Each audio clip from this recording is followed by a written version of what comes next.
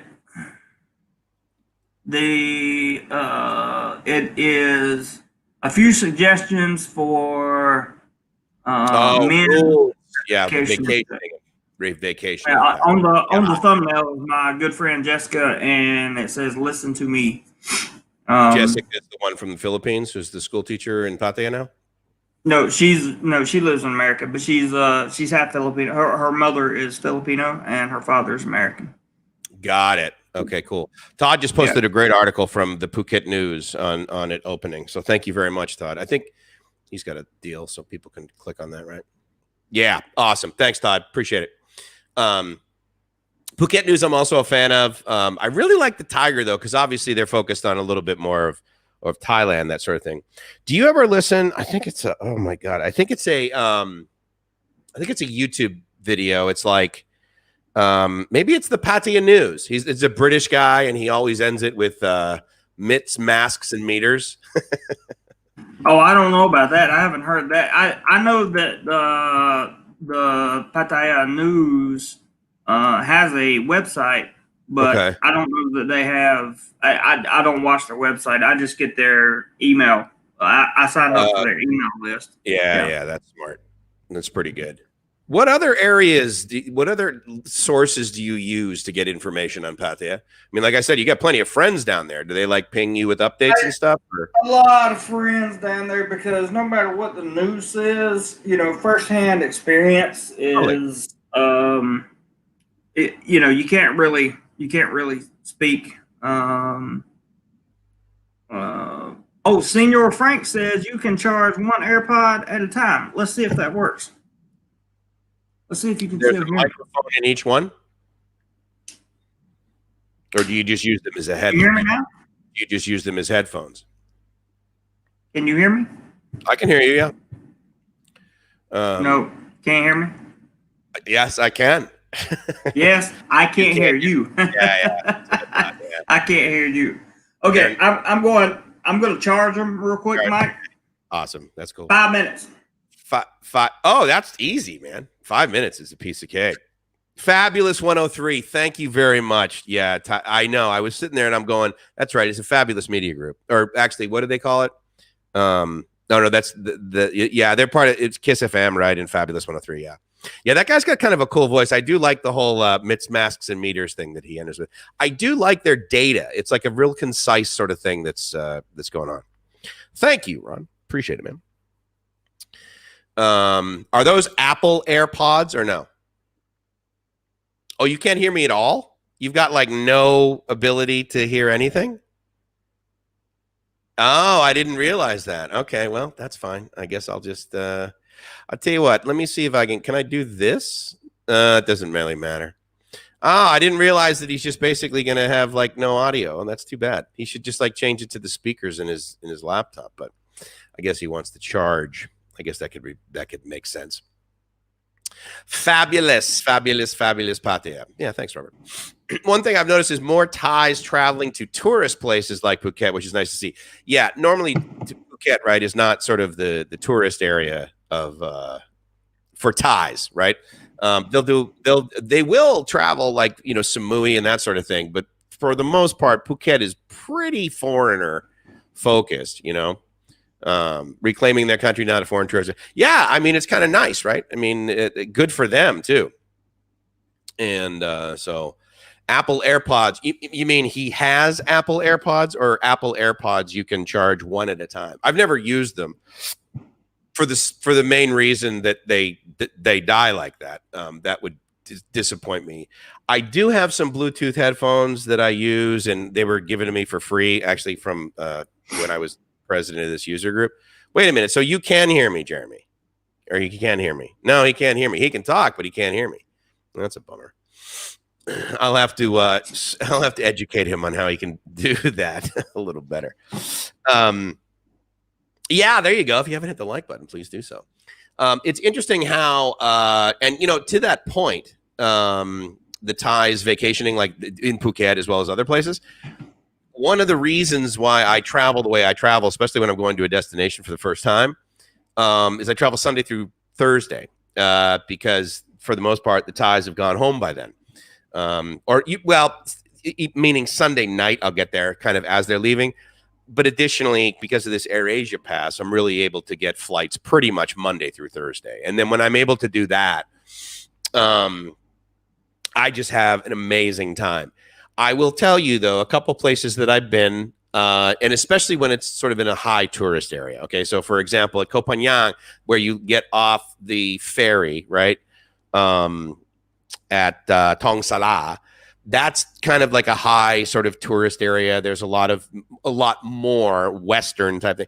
But, going up into the other beaches where there's basically more Thai tourists, I was not, I had a great time.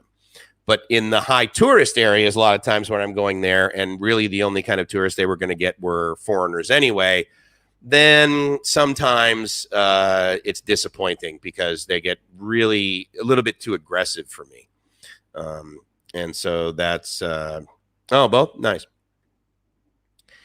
Been getting good use out of my weird Logitech headset, 3.5 millimeter. Yeah, no, absolutely, dude. Logitech makes really good stuff, and a lot of the plug-in ones really have decent fidelity. I totally agree.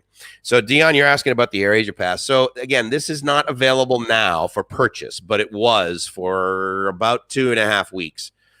And the deal is that you pay AirAsia 2,999 baht, 3,000 baht, basically $100. And with that, you're able to essentially fly anywhere in Thailand. It was a domestic pass for free. And I put free, obviously, in air quotes because you are paying tax on some things. You have to pay airport taxes on things. So therefore, as an example, when I book a flight, or Dave, same thing. If you want to, if you've watched Gotta Love Thailand, him, you basically make a reservation. You get a code, you get a new code each time you sort of log in, and you say, okay, give me this code, and then you take that code, and it automatically populates, or you copy and paste it into the where you're paying. But the nice thing about doing it ahead of time is that when you look at flights, and for the most part, it's the flights that aren't necessarily as I don't know, desirable, right? But the point is that, you're paying like 100 baht. You're paying like 100 baht one way. Most round trips I take, it's like 50 baht to leave the Suvarnabhumi or Don Mueang. That's the other thing too, if you don't know. So Air Asia is now flying out of Suvarnabhumi, which is pretty awesome. So you still can't hear? Okay. Is that they're flying out of Suvarnabhumi, which is really nice. And that's actually how I'm going to Krabi. So I'm going out of Suvarnabhumi on Air Asia, which is crazy, right? Yeah. So anyway, so it's like usually 100 baht down and the 50 baht to get back. All right, there you go, buddy. Is it rocking it now? There you go.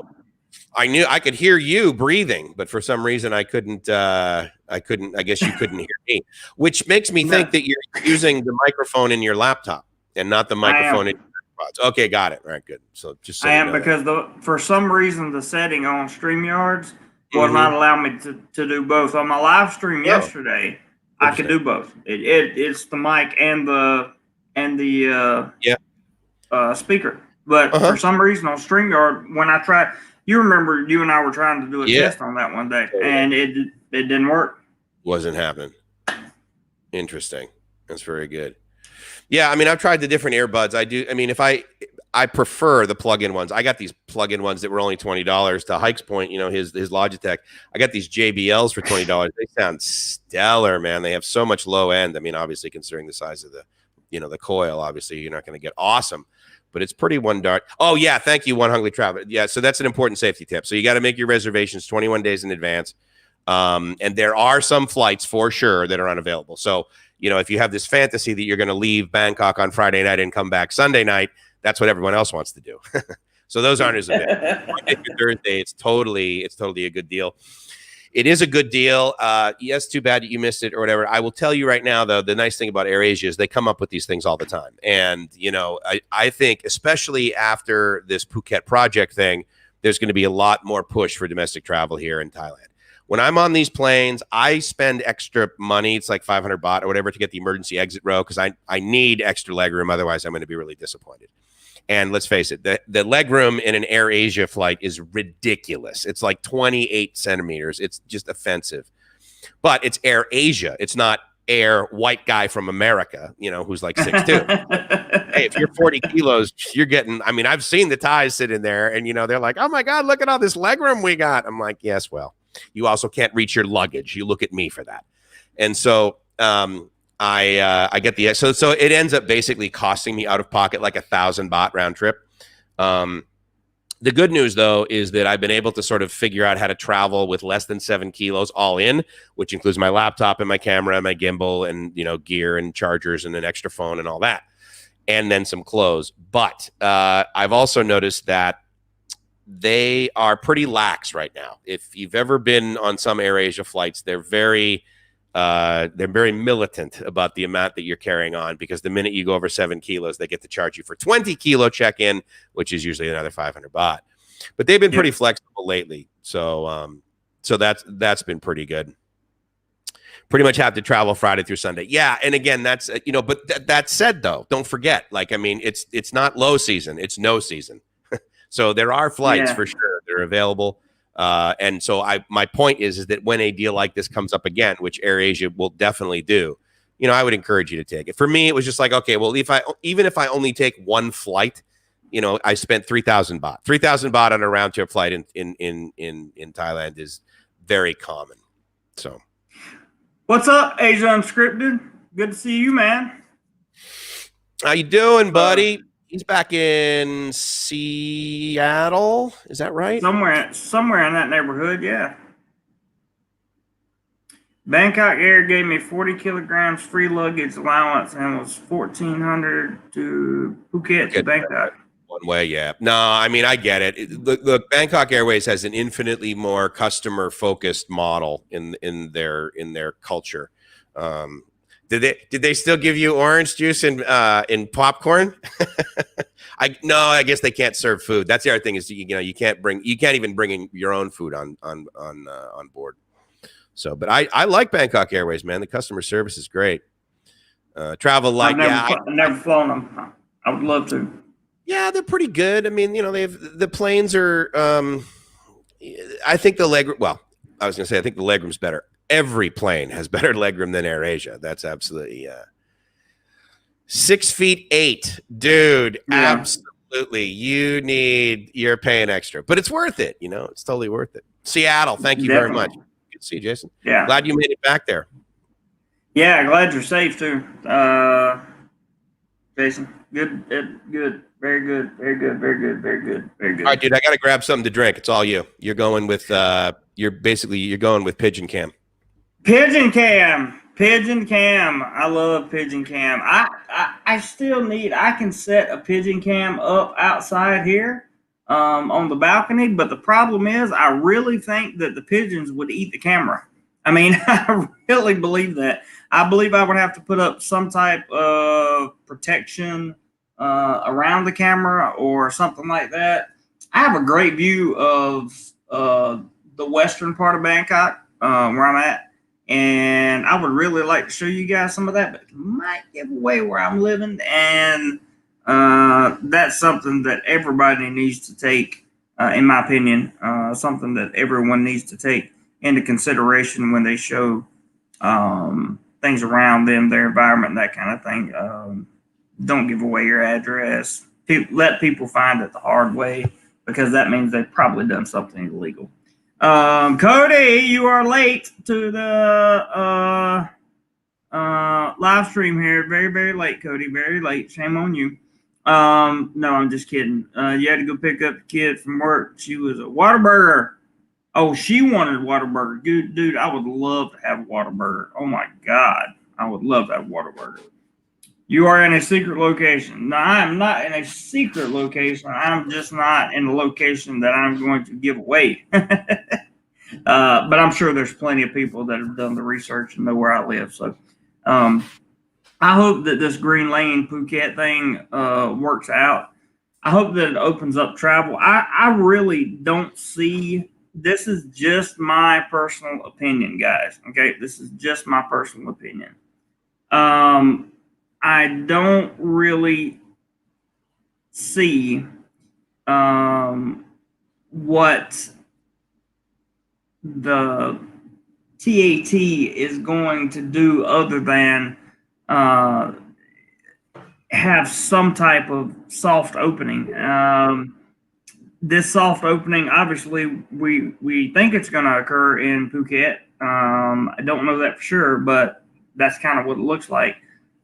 Secondly, I would say that I think they're going to have to open up more places a lot sooner. And I believe that travel should resume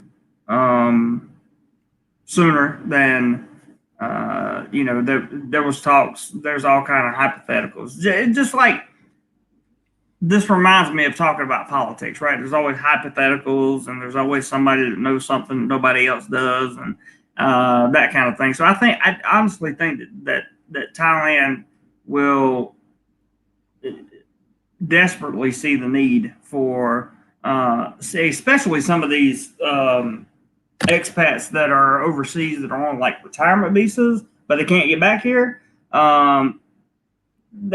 That's going to cause a little hiccup in everybody's agenda, I believe.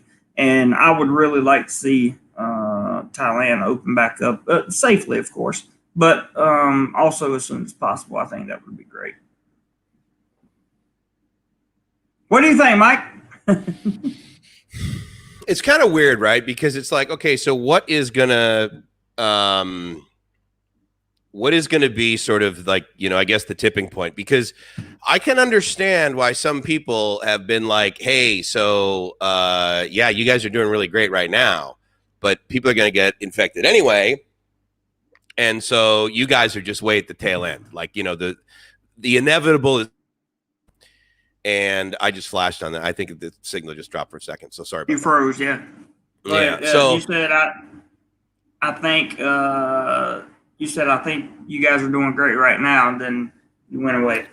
Yeah, it's like Thailand's doing great right now, right? But is the inevitable coming, right? And I would agree. You know, there's going to be a shot or something that you potentially are going to take in the future, and or can take or whatever. But I don't know. I mean, like Jeremy was saying, I mean, eventually they're going to be like, look, this is the equivalent of us shutting down all of the factories that produce automobiles. Like we just got to figure it out, because you can say, well, you know, tourism isn't critical and that sort of thing. No, I mean, every single country pretty much agrees that that is a easier way, you know, to basically bring in revenue for the country. And arguably, you know, that is one of the things that Thailand is known for. I mean, you don't sit at home in the United States and say, man, I can't wait to cruise over to Thailand because, you know, they make 12% of the world's tires. Nobody is going to say that. They're going to be like beaches, pools, you know, that's red light, you know, so I mean, I think it's an important thing, but the thing that I do love, like you were saying, is safety. You know, I mean, that is their priority. And, and as someone living over here who has, you know, like you, ridiculously awesome health insurance, I'm less concerned about that. But by the same token, you know, just because, you know, there are a finite number of beds in the hospitals, right? So, you know, I would prefer to not have to wait in line, you know, to get my, which of course you never do in Thailand when you go to like a foreign hospital. But in any case, I think that, you know, it's one of those deals where at the end of the day, it's simply the inevitable. There's going to be a solution. And you know, it's just simply going to show up. It's just simply going to show up slower than we'd like, you know, kind of thing. So, I agree 100%. I think that's exactly what's going to happen, and I'm looking forward to it. I think the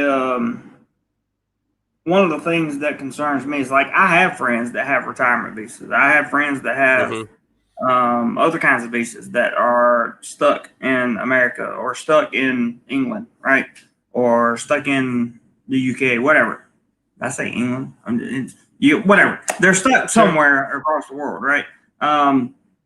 And they can't get back. And I would really, really, really, really, really love to get some of those people, see some of those people again. Those are some very, very positive people that come over here, and I really enjoy their company when they're here. So that's something I would be super interested in Thailand. And they're talking about all these visas and the medical visas and instituting new visas and that kind of thing. So it would make sense to me that, okay, you've already given the visas that you're going to let in first, right? They've already put that out. So in the next round, the retirement visa holders have got to be some of the first, I would think, depending upon, I guess, whether or not you have kids or a spouse or something like that. Well, yeah, if you have that, you can get it now, right? I mean, if you have an O where you've got, like, you know, kids. That's what I read, yeah. If you get a B visa, one of the things that I'm not completely clear on is it just having a B visa, or do you need to have a B visa and the accompanying work permit to be able to get it? Well, a lot of work anyway. The way I understand it is, so you can't get a work permit outside of Thailand. So you can't, like you know, you can get a B visa, a 90-day B visa at a consulate, come in, then they convert it to a 1 year, and when they convert it, the same day you go get your work permit. Yeah. So you can't get a work. You can't just, like, if you didn't get stuck outside of Thailand with a work permit, like, for example, let me give you an example. If I would have gone home the day before this all started, and now they're letting people with B visas back in, right? Mm-hmm. I would still have my work provided I still have my job. I would still have my work permit and my B visa, and I could come back in. No problem. That brings up a good point, though. It's like if that scenario did occur and you left your job, I mean, they're going to report that your work permit is essentially not really valid any longer, right? Won't most companies do that? That depends. Most companies would do that, but it also depends on what it is that you're doing, because let's say my school shut down for this entire period of time. Right. And they basically furloughed the employees, right? Yeah. So I could have flown back to America, and then they would have sent me an email saying, "Hey, we're reopening. Yeah, come back over." So that's just another way to look at it. I guess. True. Yeah, that would be good. I mean, Sean brings up this is a really good point. There's still tons of Thais that can't get back, on these because there is a finite number of repatriation flights. And if I'm not mistaken, they're letting in a maximum of 200 per day. Is that the same data that you get? I'm not. Yeah. Yeah. That's the data I got. But Joe, I wanted to thank you for the $5 in PayPal, dude. I really appreciate that. That's very gracious. And that, along with the $20 that Dave gave me, Gracie and I are going to eat like kings. When she gets over here, I promise I'll send you a selfie, man. I can't wait for that to happen. Able to get a new work permit without leaving when I moved from Phuket to Bangkok. Yeah, that makes sense. Did you change companies, or did the company just update it based on address? I'm curious about that. Has to be canceled and do the new okay, got it. Yeah, same day. Mm-hmm. 500 people a day? No, it's 500 baht a day. If you don't cancel the work permit, I think that's what it means. Got it. Okay, that makes sense. Yeah. Because technically you're an overstay. When you cancel your work permit, your B visa cancels. So you can get a he said different school. So they can have the B visa it's possible in Thailand. It's not probable, but it's possible. If you can get two schools to work together, or two companies, or two whatever. Oh, he's talking about 500 people abroad. I read 200. Yeah. But just to finish my what I was saying here, it's possible to get a transfer of a non-B visa and a transfer of work permit if you're in the same province. If you're in the same province, it's possible. But if not, you got to cancel everything, go out of the country, come back in, start the process all over. That, if you don't do that, you're technically an overstay the day your work permit is canceled, because that cancels the visa. So you're looking at 500 baht a day. That's where I got the 500 baht from. So if you're given, like the V visa I'm getting is 2-year visa, so which allows me effectively on like day 700 or whatever to leave the country at that time, come back in and get stamped in, because it's for 1 year. I get a 1-year stamp. So I suppose the question then is, let's say the company, meaning your B visa is canceled when your work permit is canceled, meaning the company notifies immigration, hey, he's no longer working for us, right? And at that moment, you're supposed to effectively leave the country. Is that the way this system works? They give you 24 hours to leave the country, yeah. Okay. But you're supposed to leave, right? Most of the time, you can talk to immigration. You can talk to immigration, and if you're nice to them, they'll give you a 7-day stamp to get your life affairs in order. Yeah. Okay. Before you have to get out.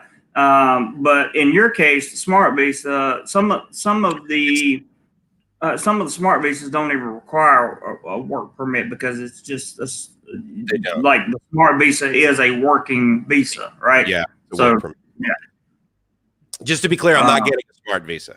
I talk about it a lot, and it's something that is definitely an option, but I'm getting a B visa because I'm, part of this company, right? Right. I still think the smart visa is a very good idea. If that is, if that's something you're going to do. I mean, don't just do it and lie, right? But if you're actually an entrepreneur and you're going to be starting a company, now don't forget, I mean, there's a bunch of different versions, So like I said on last night's live stream, make sure you Google Smart Visa. The other nice thing about that is, you can't just like call the B visa section of immigration and set up a webinar. With Smart Visa, you absolutely do that. You go to the website, you put your email address in, and you're like, look, I'd like to have a one-on-one conversation. And I did that. It was like an hour-long Zoom call, and the woman answered all of my questions. And that was pretty awesome. Additionally, I asked her one specific thing, and she gave me an answer, and I thought, okay, well, that's disappointing, but thank you for the data. She emailed me back like 15 minutes after the call was over. She goes, no, I double-checked. I'm sorry. That's actually not the way it is. Here are the steps that you would need to take to do. So, I mean, she and her team, very professional. Her English was stellar. And so if you're thinking about that, seriously, did I just pause again? There you are. Yeah, you're back. Anyway, reach out, Google Smart Visa, sign up, and then get the one-on-one. Don't take Mike's advice. Talk to them. Let me catch a few over here in my comment section, if you don't mind, Mike. Cody's talking. She works at Subway and already tired of it. She turned down Whataburger job because she said didn't want to start hosting it. Walking ATM for Sick Buffalo says no reason to open up until things improve. Well, I mean, if you're talking about here in Thailand, things are we're number one in the world, baby. But I know what he's saying. He's talking about worldwide. Right. Stuck says if I worked at Subway, they would never have to worry about me eating their food. If I worked at Subway, I would probably not last very long because that's all I would eat. You wouldn't be the new Jared. No, I would not be the new Jared. I would probably be the fired employee for eating too much. I'd pay for it. Don't get me wrong, but I'm just saying I would do it. It'd be a wash. Right. Cody said Subway is good, but after eating it 5 times a week, you don't hate it. Just get tired of the same thing. Really, no, I could eat it every day. I could every day. I could find a new combination every day. Then he says, I like how Subway convenience and entire nation eating a loaf of bread was good for your diet. Oh, convinced that a loaf of bread is good for your diet. Yeah, well, they used to have these, that for a while they had the wraps. They need to go back to those that are less starchy. And then Walking ATM Sick Buffalo says those guys on retirement visas can wait it out. I beg to differ from you. They paid for those visas. They deserve it to be able to come back in. Parky says no one coming back until all the bars and everything open. What's the point coming to a ghost town? Oh, there's many advantages to coming to a ghost town. Many. Yeah. Big Cody pond, kind of thing. Yes. I'm not going until the night scene is back. Just me, Cody says. And that's the other thing. You have to remember, only the rich are going to come initially. Like, people are not just going to come back over here all of a sudden. Sorry, we're watching Smart Visa there for a second. But people are not going to come back all of a sudden right off the bat. And then Robert put up my PayPal link, and Stuck in Florida says, come on, guys, we need $30 more to meet nice. Do so that weekend challenge, baby. Yes, get that 30 in for Stuck in Florida, and then he's gonna I think hit it with 20 more, I believe, if I'm not mistaken. Appreciate that, Stuck in Florida. Walking ATMs, there's so many restrictions to travel now. Might as well stay home and wait it out.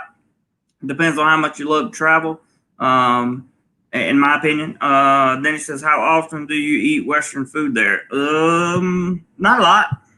I've learned to eat Thai food. I've learned what Thai food I can eat that's not gonna kill me. And when I say gonna kill me, I mean gonna kill me for the next day or 12 hours later, however long it takes it to get through my digestive system. If it's too spicy. Yeah. So I found a few things I can eat that are a little bit spicy. Grab food has been just a blessing, really, because I can pick up some. You can order directly from some of these restaurants.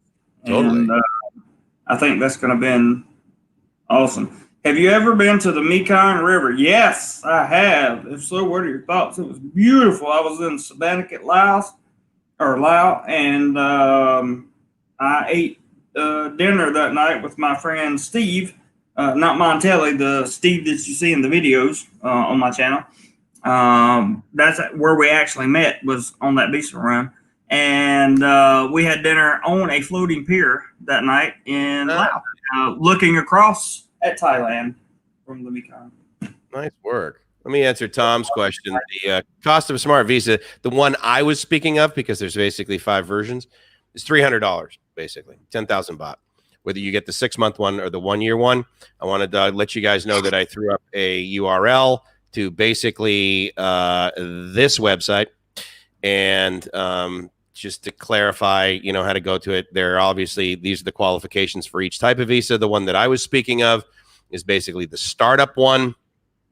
This actually lists the amount of people that have received it. So, there are people that have certain talent. Obviously, the investor one is the most expensive, and that's why there's the least amount of people. But they go into a great amount of detail into this, as far as, but at the end of the day, best thing you can do is just basically email these folks, set up an appointment, ask them your questions. I'm telling you, it is a really interesting option, pretty much provided you are already here. It's going to be a little bit easier. It's possible to do outside of the country, but at the end of the day, you're going to want to be over here for that. So anyway, this is my 25 cents on that.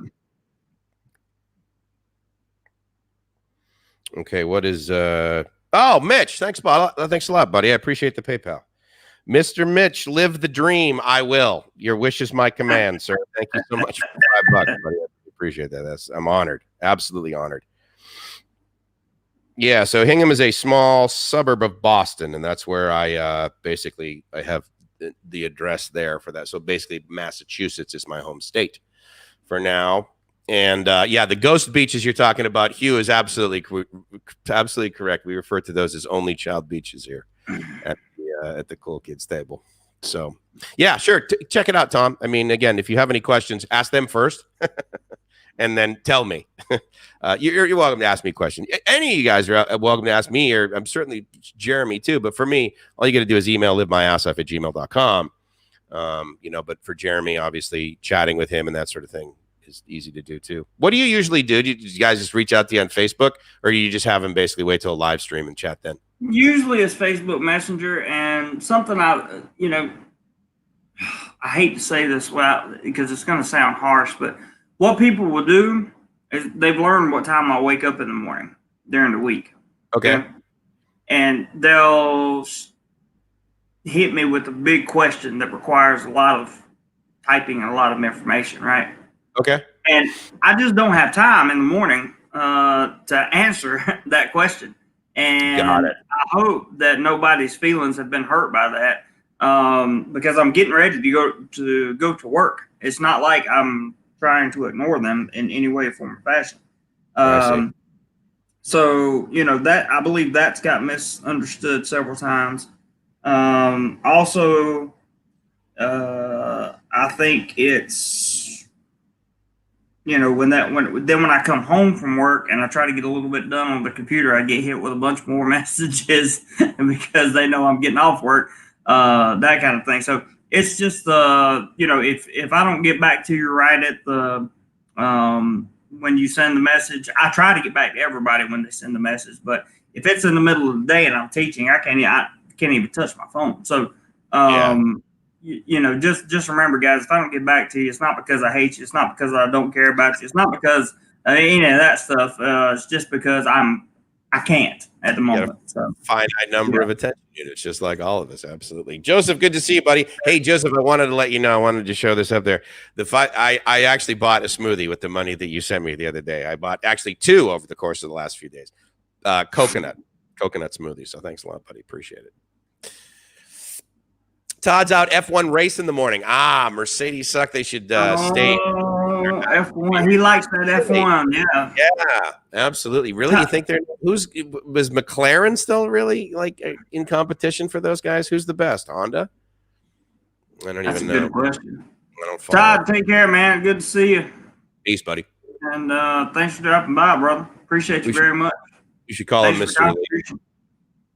Yeah, Mr. Elite. I'm going to build an eco nomad resort 500 meters from Namarin Rayong, so could be good options. Cheers. There you go. Good for you, man. I mean, if you can get the property cheap now, I assume, kind of thing. But ideally, your business plan involves not having any profit for the first couple of years, because resorts are not exactly overpopulated right now.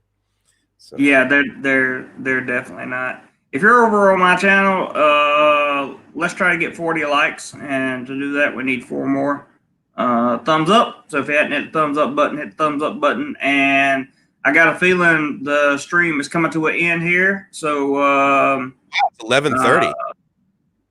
I know. Wait, how much more money do you need for the 100? What did he say? What did Stuck say? 30?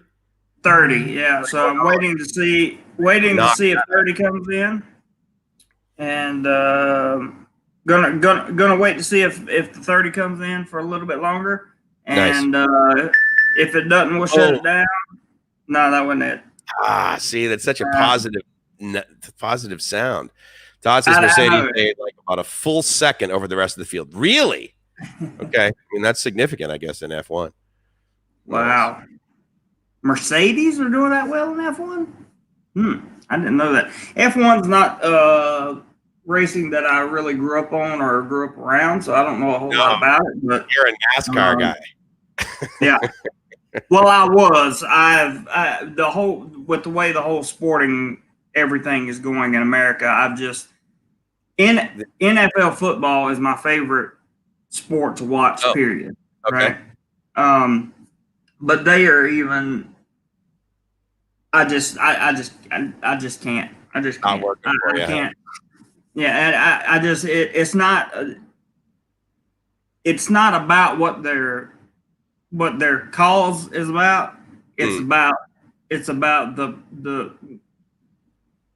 doing it when they're doing it. That's my issue, and that's all I'm going to say about it, because I don't want to talk about it.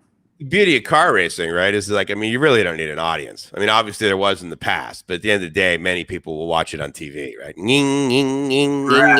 Right. Yeah. So that's interesting. Tom's like, dude, I can get 1.6 rye for 50,000 USD, which of course is 1.5 million baht. Man, that's I don't know. In my experience, that's expensive. But again, it depends where it is. If it's all beachfront, dude, I mean, yeah. If you've got 1,000 meters of beachfront, that's pretty awesome. Good for you. Oh my God, I got a live pigeon out on the railing, but the camera's not going to be able to pick him up. Damn. I was talking about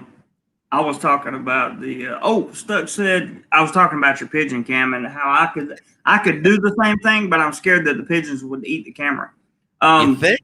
I don't know. They don't seem real interested in the camera. Joseph, thank you, man. Thank you for the $5 super chat. Thank you very much. Thank you.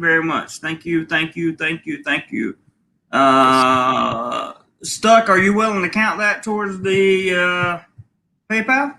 I'm sure it will be. What was his challenge? Every time someone gives 20, he'll give 10. I can't remember exactly what he said. Something like that. Like that. But he's basically said, here he said grilled fish with spicy somtam papaya salad is one of my favorite meals in Thailand. That sounds good without the spices. Yeah, right. But basically, we had 30 to go, and then he would pay 20. So that, if somebody wants to hit 25 on the PayPal machine to do more live channels, then I'm sure Stuck would probably come on through with that. I'm sure. Yeah, he said they just typed in, of course, with a big thumbs up. So, of course. What are you going to do next Saturday if you're in Pattaya for your live stream? You just going to do it like from the beach or something? Well, I'm probably going to kind of stay in touch with you a little bit.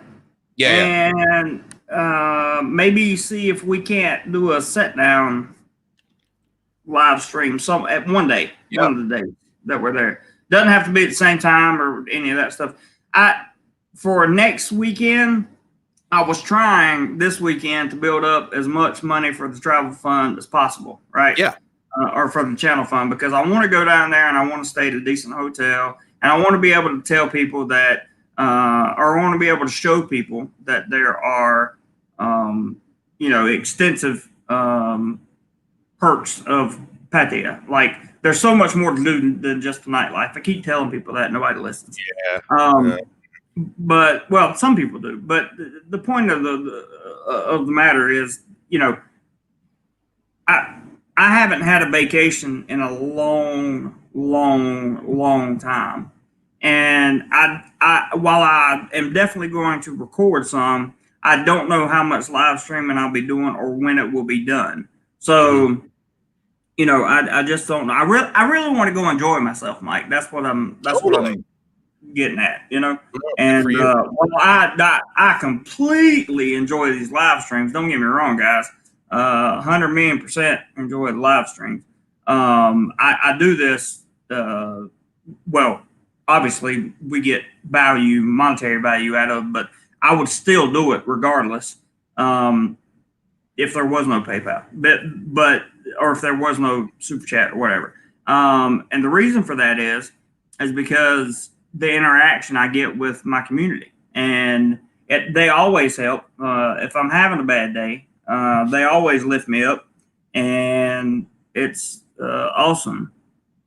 Joe Pinto bought you a smoothie. Thanks, awesome. Appreciate it, buddy. That's pretty awesome. Yeah, Joe hit me with one too. Dion said, Jeremy, take a trip to Phuket one weekend, and I'll show you some good spots. A good time to be there. I can definitely do that at some point. I'm back at least once a month. Okay, I can do that, Dion. At some point, there's just got to be. The reason I chose Pattaya is for the reasons we talked about earlier in the video. But the main thing is, I know Pattaya, and I know where I'm going. I know where I want to eat. I know where the things are. I know where the shopping is. I know what time certain places do things and all that stuff. So I want to be in a familiar area so that I don't have to stress about being there. So that's kind of my Pattaya story. Dion, when you cruising back? I mean, I can obviously get down there pretty easily, especially if I know 21 days in advance. And Rob is here this weekend. He hasn't pinged me yet. I knew he was going out with Fawn on Friday. I don't know what he did yesterday. I'll actually have to send him a message and see what he's up to for the next couple of days. But he's hanging out up here. But yeah, Dion, let me know when you go back down, dude. I haven't seen Rob but one time. I've only met him once. And that was a good meeting because I got to meet Kev.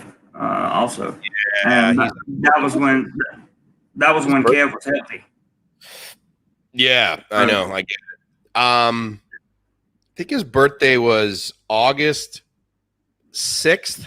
I think so. He recently would have been 60. Poor guy didn't even 60. I know. End of September. Okay, hold on. Stand by. I'm gonna try to take advantage of. Oksana deal. Okay, hold on. Let me stand by. Let me see. Because I think at the end of September, I am going to be in Krabi. However, I'm considering when I get to Krabi and I hang out for a while and then whatever, I'm considering just renting a car and basically driving to Phuket. Because the nice thing about Phuket is that you can rent a car and drive it there and leave it there because they're like, yeah, we need more cars here normally than we do. And it costs them basically nothing to have a guy drive it back. But let me see. Okay, so this weekend, the 4th, 5th, 6th, and 7th, that's basically the long weekend. The following week on the 9th through the 20th, basically for like 10 days, I'm down in Koh Phangan. Yeah, and then September 28th, I'm in Krabi. So yeah, but I'm there through October like 3rd or 4th. So yeah, so Dion, I mean, let us know, man. It'd be really cool to hang out. And I'd definitely hang out 100%. Joseph says he turns 58 on Monday, so happy birthday, Joseph. Joseph. Yeah, happy birthday early because I'm sure I won't have a live stream before Monday, being today is Sunday. You're not gonna just go for all the rest of the day. I mean, I gotta go for an appointment. And I'll just do like a 7. I mean, with your apartment so clean now, one could argue that you could live stream for hours. One could argue that I could live stream for hours, and that is very, very true. I'm very, very interested to see if these 25 dollars come through over here on Stuck in Florida's challenge, because when he puts out a challenge, or it's almost always met, and I'm very interested to see. I'm just curious. I don't want to keep talking just for the sake of talking and just for the sake of hoping $25 comes in PayPal. 25. Yeah, but I am interested in it simply because of traveling coming up this weekend. You know, whatever, that's 25. If he's going to put 20 with it, that's $55 more. You know, that's almost 2,000 baht. So yeah, dude. Yeah, that's two nights. That's easily 2 nights, right? Absolutely. Exactly. So I'm very interested to see if that happens. Normally, I wouldn't hang around for a PayPal thing, but that's something that that would be useful. Let's just put it that way. Oh, it's 11:30. I got to cut it short, dude. So someone's got to basically send you $25 in the next minute. Really? In the next minute? I got to go do interviews. I got to get 12:30. And, yeah, I know. I know you said you had to. Okay, so Stuck in Florida has changed his changed it and said $5 more and I'll owe 20. Come on, guys. See, piece of cake, $5. Absolutely. Yeah. Somebody send 5 and then he'll push 20 through. I'm sure that'll happen at some point. Not worried. Tell you what, you take over the channel for a little bit. I'm going to do some stuff and I'll be right back and you can get your $5. Actually, we just got $10. I didn't see this.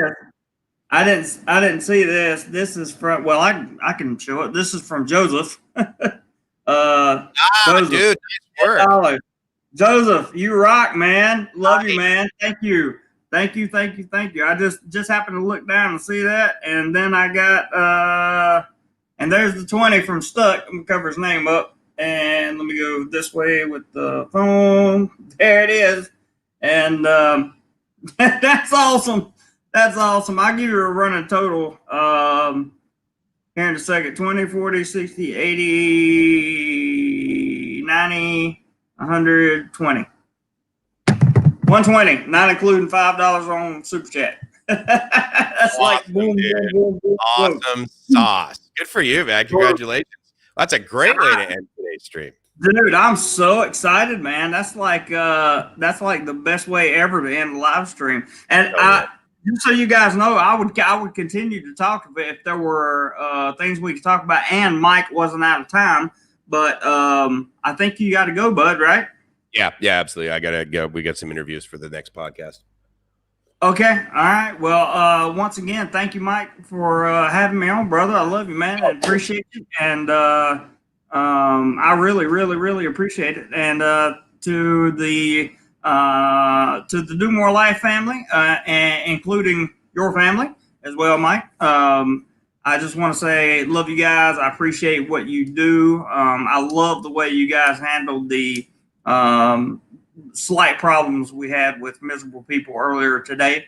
I really, really appreciate that, and your handling of it. It was absolutely great, fantastic, and we win again, boys. We win again, and awesome. I'm very excited. So I will see you guys from Pattaya, Thailand, unless I decide to have maybe members only or a live stream through the week, that kind of thing. So whatever you guys do today, be sure you do more life. And if you haven't subscribed, go over and subscribe to the channel real quick, because I got all kinds of stuff I'm planning on doing and all that good stuff. So, nice, Mike, thanks again for having me. And, it is what it is, guys. I love you all. That's all I can say. Fantastic. That's so great. All right, guys, listen, thank you so much for joining us from the Big Mango. It's Mike from LiveMyAssOff.com saying, I hope you're living the dream, because if you are not living the dream, then you are potentially doing it wrong. And both me and Jeremy can help with that. So hit us up. Talk to you guys soon. Ciao. See you, bud.